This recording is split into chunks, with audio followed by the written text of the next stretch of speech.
All right, guys, Luke Miseyko here, and I'm going to go over the names and uses section and show you guys how to properly show every single knife so that you can sell a set on pretty much every single presentation that you do. All right, and guys, this is the section of the demo that is going to determine whether or not, whether you sell a set or whether you sell pieces, right?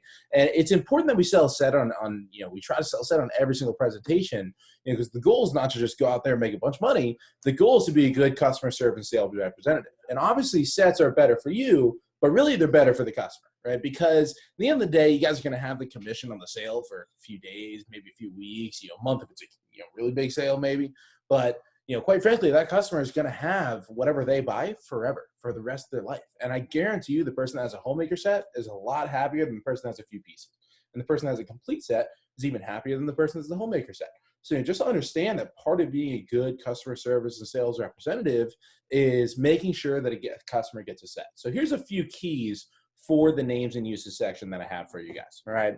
The first key is facts tell, stories sell. Right? Facts tell, story sells. And what I mean by that is the more that you can use the more that you can use stories, the more that you can use jokes, the more that you can use analogies, the more that will appeal to the customer. Right? And the more emotional attachment they will have to each thing. And, sales are 85% emotion, 15% logic. And a lot of people, when they go over the names and uses section, they say, oh, this one does this, this one does this. And that's just using logic. You have to appeal to the emotion of the customer through stories, through jokes, through analogies, and that's really what gets them attached to each piece. All right. The second key is PE and OPE. It means personal experience and other people's experience. These are the types of stories that I'm going to be telling to the customers. Because I love relating things. Oh, my mom uses this one for this. Miss Susie down the street. Like if they were recommended by a customer, I'm saying, oh, Miss Jones, your friend Miss Susie, she loves this one because of this, right? And so on and so forth. Then the third key is get a yes to every single piece. Right. And you do this by asking easy questions that they're obviously going to be saying yes to. Right. I find a lot of times people will be like, hey, Miss Jones, do you ever, make sandwiches? And they're going to be like, yeah, like sometimes. Right. And you have to understand that that's kind of a negative answer. So if you ask, here's a great way to make it so they say yes every single time, is write down sometimes, maybe every once in a while. Right. If you say, hey, Miss Jones, do you make sandwiches? She might say, yeah, sometimes. But if you say, hey, Miss Jones, do you like sometimes, maybe every once in a while make a sandwich? So you'd be like, yeah, of course, right? And another great one is, have you ever, ... right? So, hey, Miss Jones, have you ever, made a sandwich? And she's gonna be, yeah, of course. It's like, oh, then you're going to love the spatula spreader, right? And then, boom, she just said yes to using spatula spreader. Hey, Miss Jones, have you ever, cooked over the stove?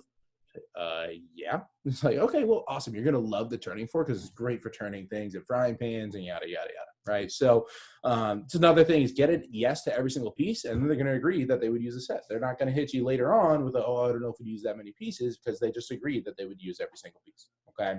The last thing, guys, you hear me talk about this a lot, is enthusiasm is key. And this is the part of the presentation where you're really selling them on Cutco. They're going to envision themselves using it. So you got to pop off on every single video that you see in here. So I'm going to go ahead and share my screen and show you guys what I do when I'm sharing the names and uses with my customer. Okay, so I'm just going to make this full screen right here. Go to the homemaker pieces section. So, Ms. Jones, you can buy individual pieces, but over a lifetime, most customers agree that sets are a much better value. It's important to have the right tool for the right situation because of safety and efficiency. So here's one of the analogies I love to use. It's like, hey, Ms. Jones, let me ask you a question. How many pairs of shoes do you own? Right, 30, 40, yeah. So, I mean, the reason you own so many shoes, Miss Jones, is because you need the right one for the right occasion. You could technically wear high heels to the gym, right? But it doesn't really make sense. And I have a lot of customers that have told me, it's like, oh, honey, I use one knife for everything. But it doesn't really make sense, So you need the right tool for the right situation. The same thing with golf clubs, Mr. Jones. Technically, you use a putter and a driver on on pretty much every single hole that you go in golf. But the problem is that you can't do a full round of golf with those. Like technically you can, but you're not going to play a very great round, right? So it's important that you have the irons. It's important that you have the hybrids. Okay, and those are just a couple analogies you can use for that section. So, Ms. Jones, we have two larger set options for customers who love to cook, called the Ultimate and the Signature. But I'm going to go ahead and start with our basic set, which is the most popular. It's called our Homemaker Plus 8. It's designed to do all the jobs in the kitchen with the least amount of tools. It's our little baby set, and it starts with your paring knife for the air. All right, so Ms. Jones, Cutco's air knife has a long handle, making peeling and paring comfortable. So go ahead and click the play button on the video, right? If you're controlling it, you can go ahead and click it for him. And like, Ms. Jones, look at this right here. I have never seen anyone just like peel an apple in one fell swoop like that. Look at that. So it's great for, I like calling it the smoothie knife because anything that would go into a smoothie, you use this knife. You would never use it on a cutting board. It's just using the air. But, you never use it on the cutting board, which is why you have your trimmer, right? So Ms. Jones, this trimmer, this is your small utility knife for cutting small fruits and veggies, right? So Ms. Jones, do you sometimes, maybe every once in a while, like cut anything on a cutting board? You do? Okay, cool. Have you ever tried to cut a tomato with a dull knife? You have? Yeah, it's awful, right? It just turns into like sugarless ketchup. It just goes everywhere because it's very weird. Because see, Ms. Jones, look at how this trimmer just completely dominates this tomato. Look at this. It honestly looks fake. It looks Photoshop. Watch this. So Ms. Jones, he's going to go ahead. He's going to show you how to dice a tomato too. It's a great video. So he's going to cut out the core just like that. You ever seen that before? Yeah. Okay, cool. Look at this. It's almost like an ASMR video, Ms. Jones. Watch. Like, are you kidding me? Look at that. Insane. It honestly looks fake. Ms. Jones, I've seen this video hundreds of times at this point, and honestly, the thing looks fake. It's credible. Look at that. Ooh, the presentation skills are A1. Boom. Love it. Love it. Look how he's just going to dice it. Have you ever seen a tomato cut like that, Ms. Jones? I didn't think so. Look at this. All right, so I'm going to go ahead and go to the next one, Ms. Jones. Now, this one, it would never be used for spreading or serving, and that's why you have your spatula spreaders. Let me tell you, Ms. Jones, when I first started, I kind of thought this thing was kind of weird, but as I started doing appointments, like, everyone loves these things. My mom uses this all the time, even when we're not cooking. Like, she's making sandwiches every now and then. Ms. Jones, have you ever made a sandwich? Yeah, oh yeah, of course. So this one, look at the spatula spreader, Ms. Jones. This is one of my favorite videos of the entire thing. Watch this. So he's going to go ahead, hit it with the cream cheese. We're going to get one side of the cream cheese, and this guy really loves the cream cheese, so he's going to go ahead and get it two sides. Right? You ever try to serve something with a butter knife, and you get into like transport mode where you're like, oh, don't fall, right? This one completely eliminates transport mode, and it has that double D edge, so it cuts it as well. Watch that. Incredible. And then watch how you have like baking, Ms. Jones, like it like bends so it gets the corner out. And if you really want to be unhealthy, boom, unhealthy level 9,000. He's putting icing on a brownie. It's crazy. And then look at this. He's going to get that jelly, and then he spreads it like a Picasso painting. Look at that, Ms. Jones. Isn't it beautiful? Whew. And then, Ms. Jones, when you get this on, you got to promise me you're going to clean it before you put it in the peanut butter, because that guy just ruined the peanut butter for everyone. So look at that. Beautiful. And then look, it also cuts cakes, so it's great for baking. Ms. Jones, do you ever bake? You do? Okay, cool. Yeah, you're gonna love your spatula spreader. All right. So next we have the petite Carver and the turning fork. So let me go ahead and show you this one, Ms. Jones. First of all, Ms. Jones, have you ever tried to cut a pineapple? You have? Oh my goodness, it's so hard, right? So the way it works, Ms. Jones, look at this. Watch this. Boom. Look at that. Just the way it dominates this pineapple is absolutely insane. I remember one time I had to cut a pineapple, and it literally was in my mind as like a task that I had to complete for that day because it takes so long. It's so difficult. Listen, Ms. Jones, you can actually hear it like go through the core. Watch this. Isn't that insane? And then this turning fork, Ms. Jones, look, so it actually has flared tines that make it so you can get the pickles out of the jar, like sticks to it. That thing is one of the most underrated tools in the whole thing. Look, he's going to cut an orange. Ms. Jones, funny story about that turning fork is back when I was in college, we actually only had like, forks and spoons from Chipotle. So they're always plastic. So every time we cook, I needed to use that to flip things in frying pans. So like, Ms. Jones, have you ever like cook over the stove?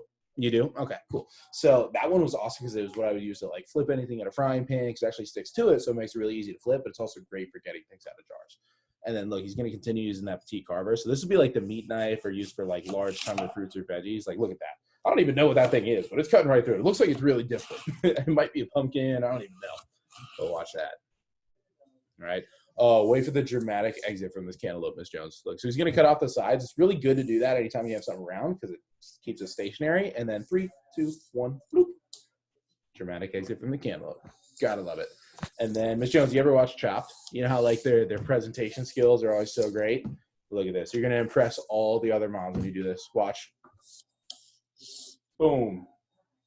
Isn't it beautiful? Absolutely beautiful. You got to love to see that, Miss Jones. All right. So the next one, Miss Jones, is going to be the butcher knife. Oh, my goodness, Miss Jones. You're going to love this one, right? So I also call this one the baby machete. I also call this one the daddy's just a friend knife. We call it the big brother because it's kind of like the protector of the set. If you ever feel like something's going to break a knife, this is the one to go to because nothing's going to break this one. Like, this is like the real heavy duty knife. Okay, so you ever try to cut a watermelon, Miss Jones? You have? All right, look at this. So my dog really likes pineapples out here. He's just going to keep doing pineapples. He's going to cut the top off. I've never cut a papaya because I've never really needed to, but now you can. Like, look at that. Oh, have you ever tried to cut a watermelon, Miss Jones? You sometimes like cut watermelons, make it for Johnny's soccer practice, right? Look at that. It's crazy. Cutting watermelon is so hard, isn't it? And then boom, the presentation skills are A1. Look at that. Just like that. There's the Fruit Ninja knife. Miss Jones, you ever heard of Fruit Ninja? It's like Fruit Ninja in real life. It's crazy. All right. Oh, and Miss Jones, if you're hungry, look at this. That looks so delicious. That looks so good. Watch how it just pulls it apart. So Miss Jones, this would be used for like, any sort of barbecue or hosting family occasions or anything like that. It's used for really hard foods. Actually, one time, Miss Jones, we had this weird thing where we had like this ice buildup in our freezer and it was like stopping the door from closing. We usually use this thing as like an ice chisel. Like, that's how heavy duty it is you can use this on anything you feel like is going to break your knife. This is the go-to. You might not use it all the time, but it's kind of like the protector of all the other tools in the set. Okay. Now, the next one, Miss Jones, is your petite chef knife. Right. And let me tell you, Miss Jones, about the chef knife. This thing is essential in every single kitchen. Anytime you're cooking, you need a chef knife, right? It's great for the 6 S's: soup, salad, stir fry, stew, stuffing, and salsa, right? Watch this right here, Miss Jones.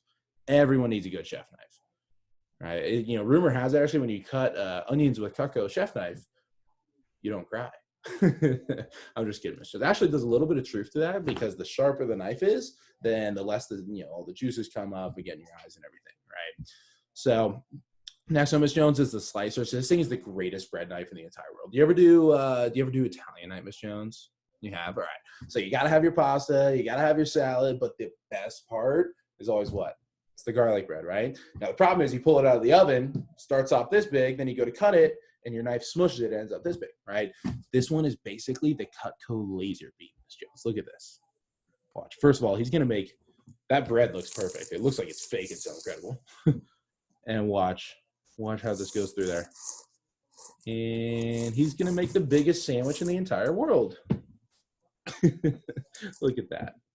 All right, watch. He's going to make like panini slices right here. My man's about to make the most fire panini this side of the Mississippi. Look at that. Doesn't smush it. Doesn't do anything like that. Just perfect slices. Actually, Miss Jones, this is kind of funny. We had the Cutco bread knife. We hadn't used it in a while. And my sister actually went to the store and bought a fully uncut loaf of bread just so she can cut it with the Cutco bread knife because that's how much fun it is. It's so great. So next one, Miss Jones, is going to be the carving set, right? So this is great for holidays and barbecue. So Miss Jones, do you ever celebrate Thanksgiving? Yeah, so this one's great for Thanksgiving. It's great for like Christmas and Hanukkah. It's great for Memorial Day, 4th of July, St. Patrick's Day, your birthday, my birthday. I'm just kidding, Miss Jones. But this one's great for like holidays, barbecues, anything like that, right? So here's a video. Obviously none of the other knives, they're big enough to like carve a turkey or something. So this is kind of like the spare tire of the set. It's not that you're going to be using it all the time, but the other ones just aren't enough to do any of the big jobs, like any bigger meats or anything of that nature. Okay, so here's him carving a turkey. All right. Now, next one, Miss Jones, is the table knives. And these things will be the most used knives in your set, right? And, here's the biggest thing is, when you sit down at the table, you have family dinner, you kind of have like the earthquake effect, like one person's cutting their food and it's rattling the whole table. These will completely eliminate the earthquake effect. Look at this. Watch how these table knives go through tough leather. They cut just like steak knives.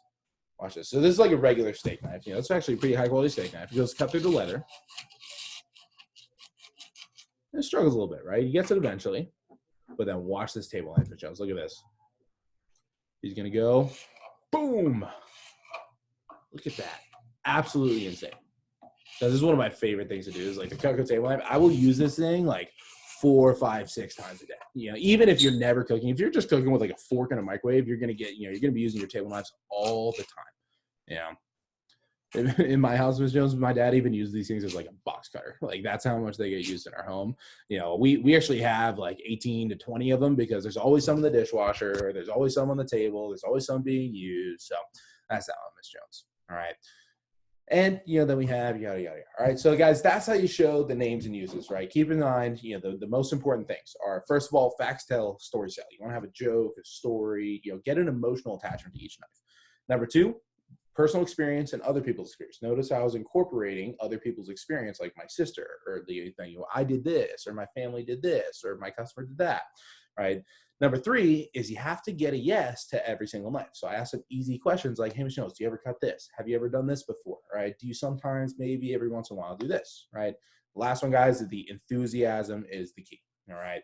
So that is how to sell them on the names and uses and how to sell a set on pretty much every single presentation that you do.